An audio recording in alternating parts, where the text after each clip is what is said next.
Hello dear students, today we are going to solve question number 16 and question number 17 of this exercise 9.3.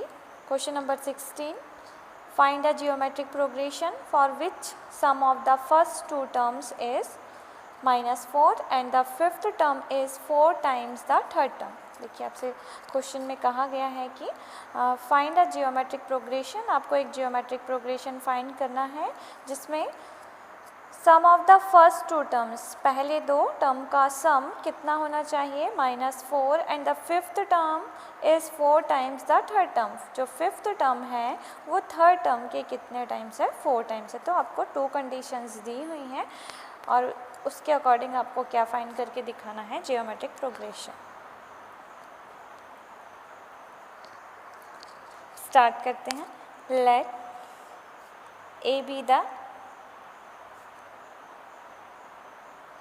first term and R be the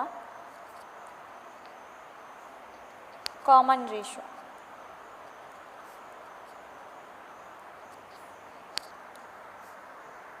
Of the give हमने ये मान लिया है कि A हमारा क्या है? फर्स्ट टर्म है और R क्या है? हमारा कॉमन रेशियो. देखिए according to first condition sum of the first two term is -4. It means A1 plus A2 is equal to -4. Value of A1 is A and value of A2 is AR. -4 A common लेते हैं हम तो यहाँ आएगा 1 plus R is equal to -4. Equation 1. Second condition, fifth term is 4 times the third term. Fifth term means A5 is equal to 4 times किसके 4 times है ये? Third terms के. Value of A5 AR raised to 4, 4 into AR cube. A से यहाँ cancel हो जाएगा. R raised to 4 को हम लिख सकते हैं R cube into R, 4 into R cube, R cube से R cube cancel. Value of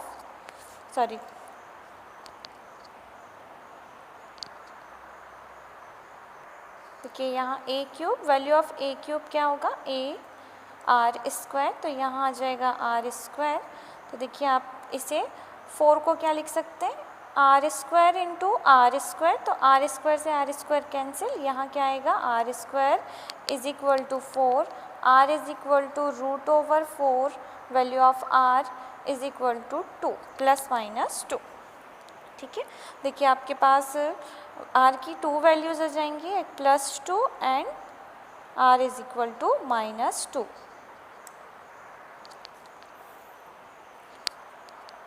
putting R is equal to 2 in equation 1. Equation 1 क्या था आपके पास? A1 plus R is equal to -4. Value of R is 2. 1 plus 2 is equal to -4. A into 3 is equal to -4. A is equal to -4/3. So geometric progression is therefore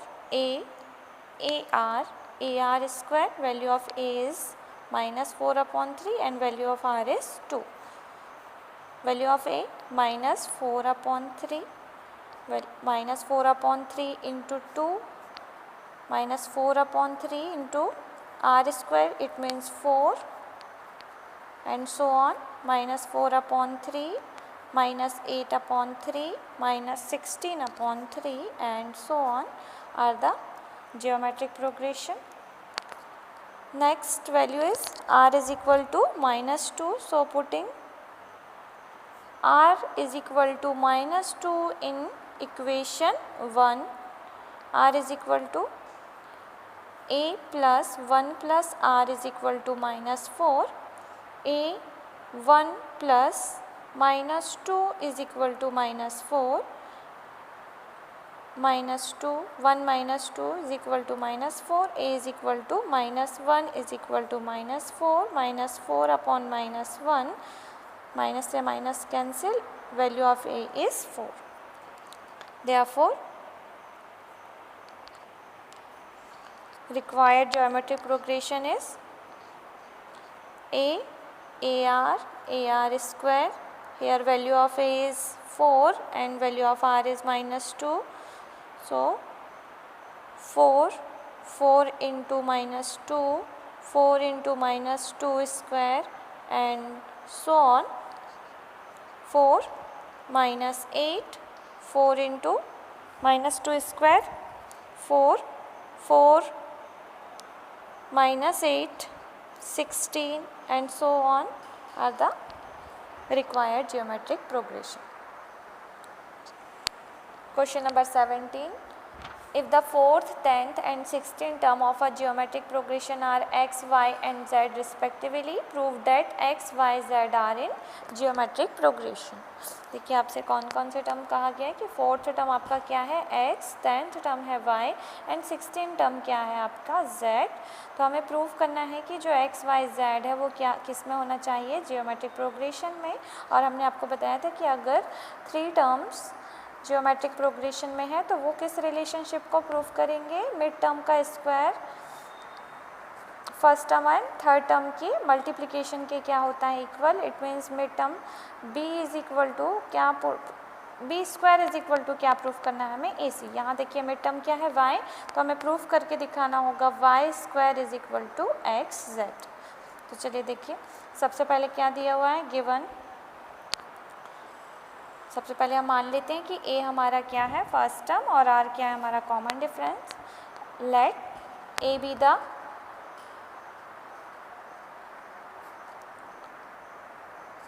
first term and r be the common difference, common ratio of given geometric progression. तो देखिए क्या आ जाएगा, 4th term क्या है आपके पास x, a4 is equal to x, value of a4 is ar³ is equal to x से दिया हमने इक्वेशन 1. नेक्स्ट है a10 is equal to y, value of a10 is a, r raised to 9 is equal to y, equation 2. and 16 term a16 is equal to z, a16 is equal to a, r raised to 15 is equal to z, equation 3rd. देखिए आपको relationship proof करना है y square is equal to x z. आप क्या करेंगे, second equation का square कर सकते हैं. तो squaring both side in equation second, दोनों साइड में हम क्या कर रहे हैं स्क्वायर. तो हम यहाँ लिख रहे हैं y square is equal to a r raise to 9 whole square, y square a square r 9 2 ज़ा 18, y स्क्वायर a को हम 2 टाइम्स लिख सकते हैं. देखिए यहाँ पर क्या है 3, यहाँ क्या है 15, तो r को हम क्या लिख सकते हैं, देखिए 15 प्लस 3 क्या हो जाएगा 18. तो इसे हम 2 पार्ट्स में कर लेते हैं, 3 into R raise to 15, y square is equal to ar³. ये देखिए ये से हमने इसके साथ लिखा है. अब क्या लिख सकते हैं ar raise to 15 y square. देखिए फ्रॉम इक्वेशन 1 एंड 3, इक्वेशन 1 से ar³ की जगह पे हम क्या पुट कर सकते हैं x, एंड ar15 की जगह पे हम क्या लिख सकते हैं z. तो ये आ गया आपके पास y square is equal to x z, है ना. तो आप लिख सकते हैं therefore x, y, z are in geometric progression. Thank you.